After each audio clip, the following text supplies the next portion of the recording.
Salut tout le monde, ici TechnoGame. Aujourd'hui on se retrouve sur une nouvelle vidéo du iOS 11. Apple ont récemment dévoilé leur nouveau système d'exploitation qui arrive cet automne et aussi qui arrive sous bêta public plus tard dans le mois, dans le fond vers le milieu du mois à peu près, plus tard. Dans le fond je vais vous maintenir à jour pour cette nouvelle mise à jour là qui va arriver.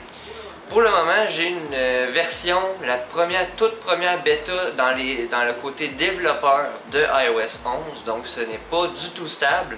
Je vais vous mettre le lien en dessous pour télécharger cette nouvelle bêta-là. Moi, je vous recommande fortement, pour installer la nouvelle bêta, je vous recommande fortement de faire un backup sur votre iTunes ou sur votre iCloud via le téléphone. Si vous avez une plus vieille appareil, c'est-à-dire 5S, exemple l'iPod Touch de 6e génération ou un iPad mini 2 ou un iPad Air 2 ou quelque chose du genre, je vous conseille fortement de sacrifier cet appareil-là et non d'utiliser un appareil que vous utilisez tous les jours, comme appareil par défaut. Comme moi je l'ai mis dans mon appareil par défaut parce que je m'en fous. Je m'en fous d'utiliser des bugs. Je m'en fous que le système peut me crasher n'importe quand dans les mains. Donc c'est pour ça. Donc le lien que je vais vous mettre dans la description de la vidéo, je vais aller sur le lien direct. C'est beta.apple beta avec un s.com. Et comme que vous pouvez voir, comme vous pouvez voir, non, c'est pas .com, c'est .co. C'est ça, bon. Ce site-là, on peut télécharger dans le fond le iOS 11. Donc, vous faites juste appuyer sur le download où est-ce que c'est écrit download en bleu, dans le gros carré bleu. Ça va vous apporter dans les réglages, ok, comme ça ici. Ça va vous apporter dans les réglages et vous avez juste à faire install. Et lorsque vous allez faire install, c'est tout simplement aussi simple que ça, ça va redémarrer l'appareil tout simplement. Dans le fond, ça va être accepter le contrat et redémarrer l'appareil. Et par la suite, une fois tout ça fait, vous retournez dans les réglages, dans les General Update, dans les mises à jour, et la mise à jour va apparaître dans ça ici. Donc, comme que vous avez pu remarquer, juste à côté ici, j'ai l'écran de mon iPhone qui est connecté dans mon PC. Au début d'iOS 10, la toute première bêta que j'ai essayé d'iOS 10, je pouvais pas faire cette fonctionnalité-là, mais là, pour le moment, Apple, tout est fonctionnel pour ce bout-là. Donc, ça, je m'en profite. Tout est vraiment bel et bien fonctionnel. Donc, ok. iOS 11, à quoi s'attendre sur le nouveau iOS 11? Je vais juste montrer quelques fonctionnalités quand même assez intéressantes dans iOS 11. Je ne vais pas trop m'étendre sur une trop longue vidéo. Je vais juste vous mettre comme premier pas sur iOS 11 à quoi s'attendre. Premièrement, ils ont modifié un peu l'apparence au niveau de iMessage. À chaque fois qu'on va aller dans iMessage, vous voyez que en dessous, ici, un raccourci beaucoup plus rapide pour accéder aux collants. Tout ce qui est les applications dans Messenger. On a l'App Store intégré dans Messenger pour toutes les fonctionnalités de plus dans Messenger. Et lorsque je glisse de gauche à droite dans Messenger, vous voyez ici, j'ai accès à tous mes collants, toutes mes applications dans Messenger. Pas dans Messenger, mais dans iMessage. Au début, je pensais que les images digitales étaient disparues parce que comme vous pouvez voir ici, j'ai juste accès à mon appareil photo et au App Store. Donc les digitales, où est-ce que c'est rendu? C'est rendu intégré dans l'App Store. Donc je fais juste tasser jusqu'au bout et vous voyez Digital Touch. Je peux accéder au Digital Touch et je peux m'auto-envoyer plein de trucs. Donc ça fait partie des nouveautés de iOS 11 dans Messenger. Mais c'est pas vraiment une énorme nouveauté. La plus grosse nouveauté qui va arriver dans les prochaines mises à jour à venir, parce que là pour le moment on n'a pas accès, plus tard, plus les mises à jour vont avancer, plus que le iOS va être disponible, on serait supposé techniquement de pouvoir faire un peu comme PayPal avec Apple Pay. Dans le fond, on serait supposé de pouvoir se transférer de l'argent via Apple Pay directement dans iMessage. Donc pour les gens qui utilisent énormément Apple Pay avec leur carte de crédit, avec leur téléphone, iPhone, on serait supposé éventuellement d'avoir une fonctionnalité comme ça. Par la suite, si on quitte... non, c'est vrai, j'ai une autre nouveauté à afficher. On a 2 nouvelles effets spéciaux. Je sais pas s'ils vont en ajouter, j'espère. Sûrement. Parce que dans iOS 10, on a commencé avec quelques effets spéciaux et on en a ajouté de plus en plus. Si par exemple j'écris, j'ai accès à plus d'effets spéciaux dans l'écran. Si on vient ici ça n'a pas changé. Okay? J'ai toujours accès à mes effets spéciaux normaux de base. Mais si je m'en vais dans écran, ici, vous voyez, bon, ça c'en est une. Et ça c'en est une autre. Donc ça c'est 2 nouvelles effets spéciaux qui sont arrivés sur iOS 11. Et voilà.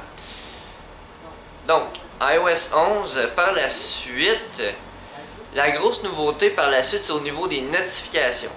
Les notifications, donc au niveau des notifications, l'écran de verrouillage devient beaucoup plus important. Dans le fond, on peut accéder à l'écran de verrouillage si on verrouille le téléphone évidemment.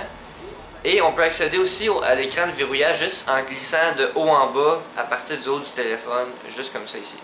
Donc ça c'est l'écran de verrouillage que j'ai toujours en tout temps accès partout dans l'iOS. Pour accéder aux notifications, à travers l'écran de verrouillage, je dois glisser à partir du centre jusqu'en haut, comme ça ici.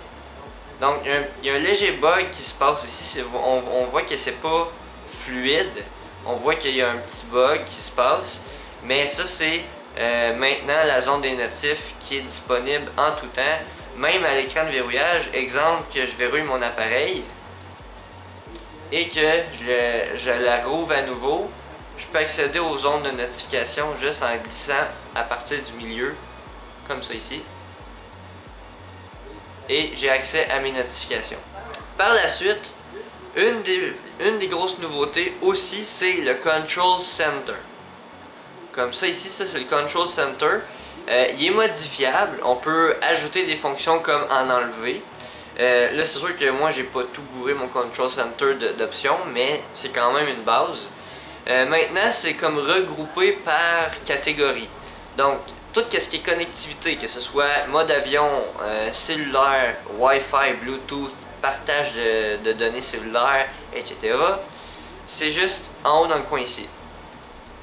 Rapidement, je peux venir activer comme désactiver mes données cellulaires.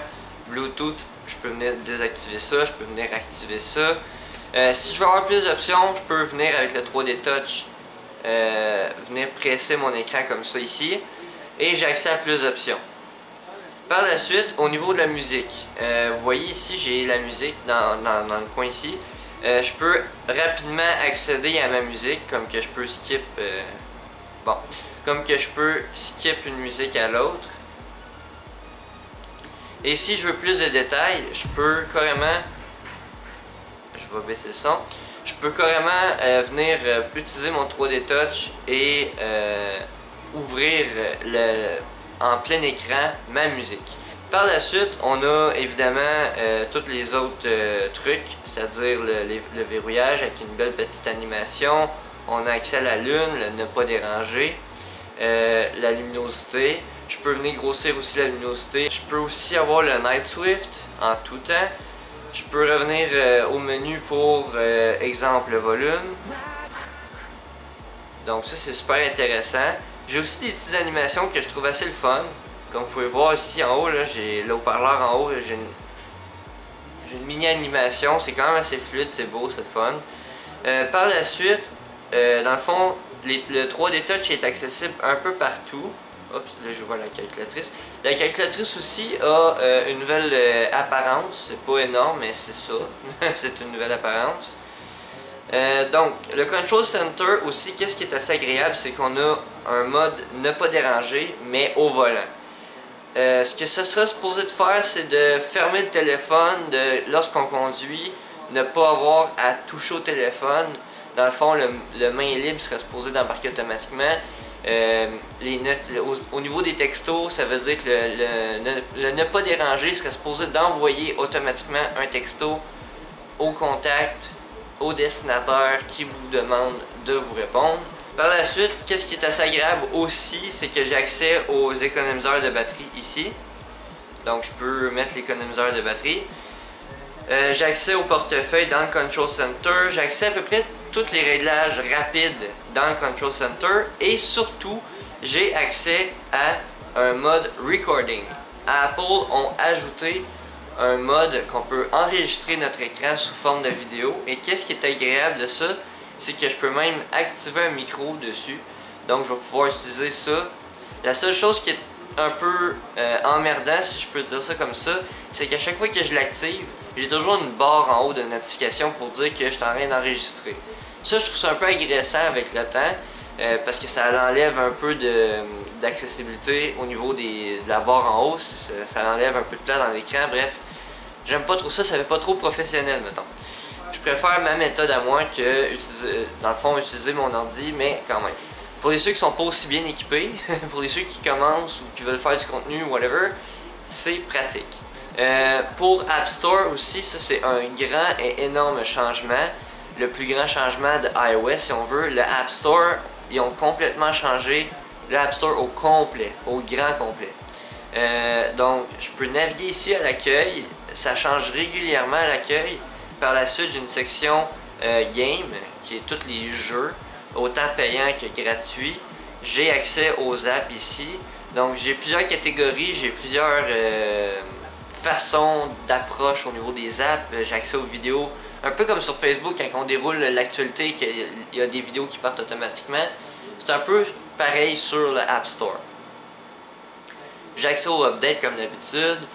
Pour le reste du App Store, au niveau application, ça veut dire que si j'appuie sur une application, ça ici, ça l'a pas changé. Okay? Ça reste quand même pareil.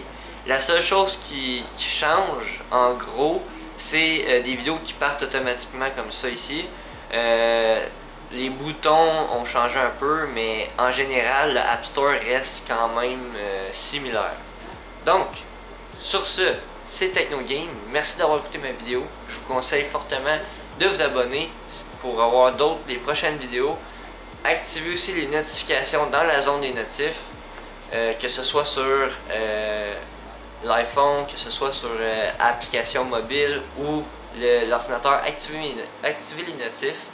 Et aussi, je vous invite fortement à partager, liker ma vidéo et surtout, commentez dans la section des commentaires qu'est-ce que vous en pensez de iOS 11 et à quoi vous attendez d'iOS 11. Et si vous l'avez déjà, et si vous l'avez essayé ou si vous voulez l'essayer, dites-moi qu'est-ce que vous en pensez du nouveau système d'exploitation. Sur ce, c'est TechnoGame. On se retrouve sur une prochaine vidéo. Salut! Maintaining the quiet operation you'd expect from an iMac. So the iMac Pro is going to ship with an 8-core Xeon processor. It's also going to ship with a 10-core Xeon processor. And then we thought, you know, we've gone this far, let's get really nutty. So we're going to offer it with up to 18 cores. The iMac Pro is going to use AMD's Radeon